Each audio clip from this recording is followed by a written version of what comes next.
Fast ein Jahr hat Friederike Seedorf das Stroh, das sie zum Dachdecken braucht, trocknen lassen. Jetzt muss sie es wieder wässern.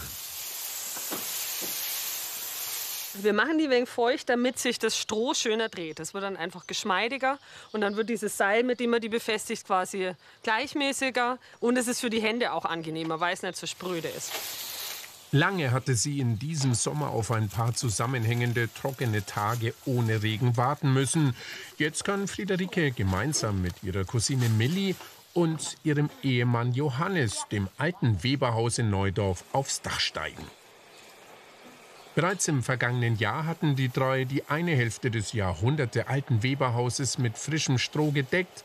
Jetzt ist die zweite Hälfte dran. Ich habe hier, wie man sieht, ein Seil, das ich hier immer wieder verlängere.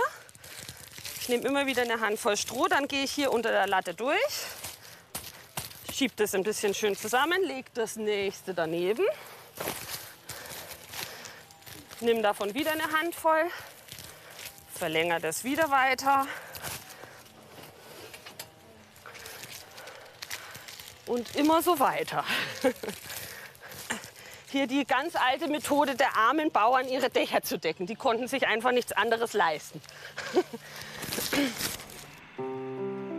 Die Arbeit ging bereits im vergangenen Jahr los. Friederike und Johannes ernteten das Feld ab, auf dem eine spezielle alte Getreidesorte fast 11 Monate gereift war.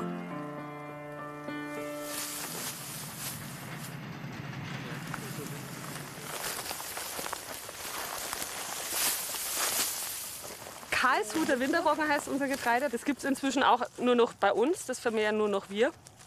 Und das ist eben einfach eine alte Sorte, die noch extrem hoch wird. Es wird ja alles Getreide auf immer kürzer, weil es braucht ja auch mit Betonspaltböden kein Stroh mehr. Deswegen ist normalerweise Stroh der Abfall und wir ernten nur wegen dem Stroh. Die Ernte dieses ganzen Feldes reicht gerade mal aus, um ein halbes Dach zu decken.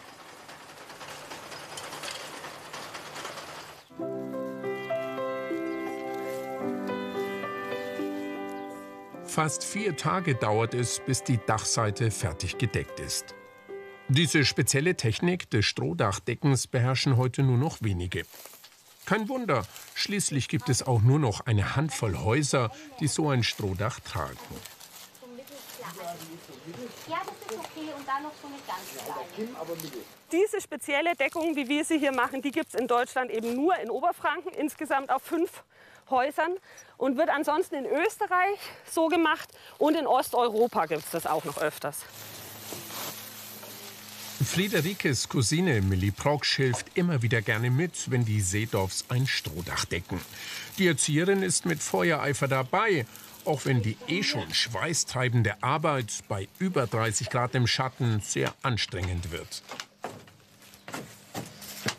Ich finde es halt einfach schön, weil es so naturnah ist. Also man spürt das Stroh, man riecht das Stroh und man arbeitet einfach und man spürt die Arbeit auch. Also man spürt es wirklich im wahrsten Sinne des Wortes. Ja, es ist halt einfach sinnvoll, eine sinnvolle Arbeit. Das Dach ist fertig.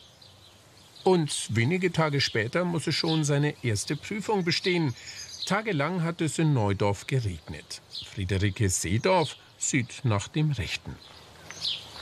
Na, hat es bei euch auch ganz schön geregnet. Da bin ich ja jetzt mal gespannt, ob alles trocken geblieben ist. Ja, von außen schaut es trocken aus. Von außen schaut es gut aus. Schauen wir mal.